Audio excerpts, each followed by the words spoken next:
हरे कृष्णा। आप सबका हार्दिक स्वागत है मॉर्निंग जपा सेशन में।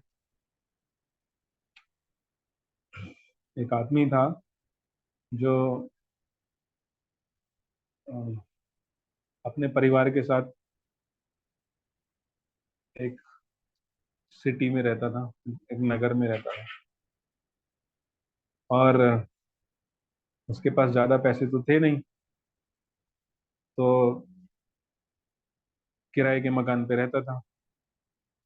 और बच्चों की पढ़ाई के लिए उसने लोन लिया, कर्जा लिया, बच्चों को पढ़ा रहा था।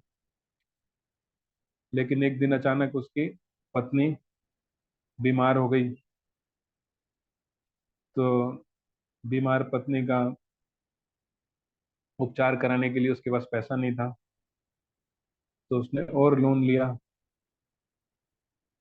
और अपनी पत्नी का हॉस्पिटल वगैरह लेकर गया। लेकिन उसकी पत्नी वहां पर ही मर गई।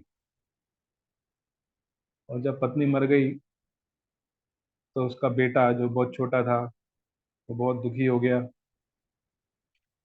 और घर पे बच्चों को कोई देखने वाला नहीं था, क्योंकि वो तो काम करने जाता था। उसकी एक बेटी भी थी। तो उसको बाद में पता चला कि उसकी बेटी का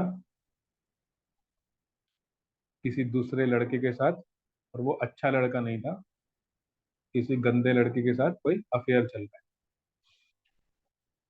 तो वो पूरी तरह से दुखी हो गया कि पत्नी भी नहीं है, अपना घर भी नहीं है, किराए के घर पे रह रहा है।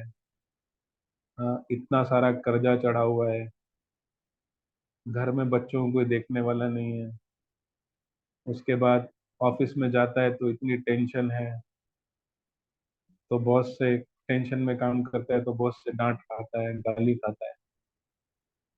और ऊपर से बेटी बेटी का किसी दूसरे लड़के से अफेयर भी चल रहा है, मामला गड़बड़ है। तो इस तरह से बहुत दुखी था, बहुत दुखी था, बहुत दुखी था। उसने सोचा कि ऐसा जीवन जीने से अच्छा है कि मैं आत्महत्या कर लूं। तभी अचानक से अलार्म बजा और उसकी नींद खुल गई और उसके पूरे चेहरे पे पसीना आया हुआ था। आह, आह। मैं कहा, अरे अच्छा हुआ, ये सपना था। तो वो व्यक्ति क्या कर रहा था, सपना देख रहा था। सपने में वो उसको ऐसा लग रहा था, सच्चाई वो नहीं थी। तो उसको बड़ी राहत मिली कि अच्छा हुआ ये सपना ही था और कुछ नहीं था। तो ऐसे ही भक्ति विनोद ठाकुर हमारे एक आचार्य में बताते हैं कि जीवात्मा इस जगत में आती है और अलग अलग तरह के सपने देख रही है। इस शरीर के साथ, इस शरीर की उपाधियों के साथ पहचान बनाकर अलग अलग तरह के सपने देख रही है। और उन्हीं सपनों में वो दुखी हो रही है, कभी सुखी हो रही है, कभी दुखी हो रही है, कभी कुछ पा लिया, कभी कुछ खो लिया। लेकिन वो सब कहाँ हो रहा है, सपने में हो रहा है। सपने में अगर आप करोड़पति बन गए, अरबपति बन गए, तो उसका क्या फायदा, है ना। सपने में आपको जो भी मिल गया वो बेकार है। तो इसलिए भक्ति विनोद ठाकुर ने एक गीत भी लिखा है उस पर। वो कहते हैं, जीव जागो, जीव जागो, गोरा चांद बोले, पोता निद्रा जाओ माया, पिशाचिर कोले, তোমার লইতে আমি হইনু অবতারা, মোরা বিনা বন্ধু আর কে আছে তোমার, এনেছি ঔষধি মায়া নাশিবার লাগি, হরি নাম মহামন্ত্র লাও তুমি মাগি, भक्ति विनोदा प्रभुर चरणे पड़िया, সেই हरि नाम मंत्र लोई लो पाइया। तो भक्ति विनोद ठाकुर कह रहे हैं इस गीत में कि ऐसे ही सब जीवात्माएं सो रही हैं और भगवान उनको उठा रहे हैं, उठो उठो, जागो। तुम सपने में ही सुखी दुखी हो रहे हो। सच्चाई ये नहीं है, सच्चाई ये है कि तुम मेरे अंश हो, मेरे परिवार के सदस्य हो। और वास्तविकता में आओ, सच्चाई में आओ। तो हम बोलेंगे नहीं, इस बात को तो हम मानते ही नहीं है।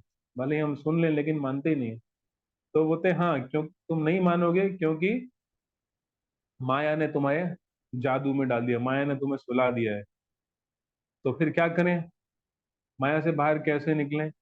तो बोलते हैं हरि नाम लीजिए, हरि नाम औषधि लीजिए, इन्हें छी औषधि माया नाशी वारो लागी। तो ये जो औषधि है हरि नाम की, वो जो माया रूपी रोग है, जो माया ने हमें सुला दिया है, उससे वो हमें जगाएगी।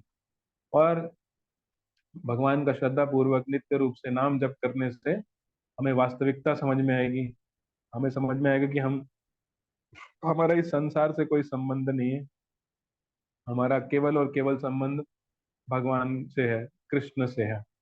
और फिर इस प्रकार हम भगवान के चरणों को प्राप्त कर सकेंगे, माया का नाश होगा और वास्तविकता की ज्ञान होगा, और हम भगवान को इस हरि नाम से प्राप्त कर सकेंगे। तो भगवान का नाम अवतरित हुआ है हमारी मोह माया को नाश करने के लिए और हमें वास्तविकता का ज्ञान कराने के लिए। इसी भगवान का नाम जप करने से केवल हरे कृष्णा कृष्ण कृष्ण हरे हरे, हरे राम राम राम हरे हरे, प्रेम भक्ति जहाँ हुए थे अविद्या विनाश हो जाते। तो अविद्या का, माया का विनाश होगा और भगवान के चरणों में हमें प्रेम भक्ति प्राप्त होगी।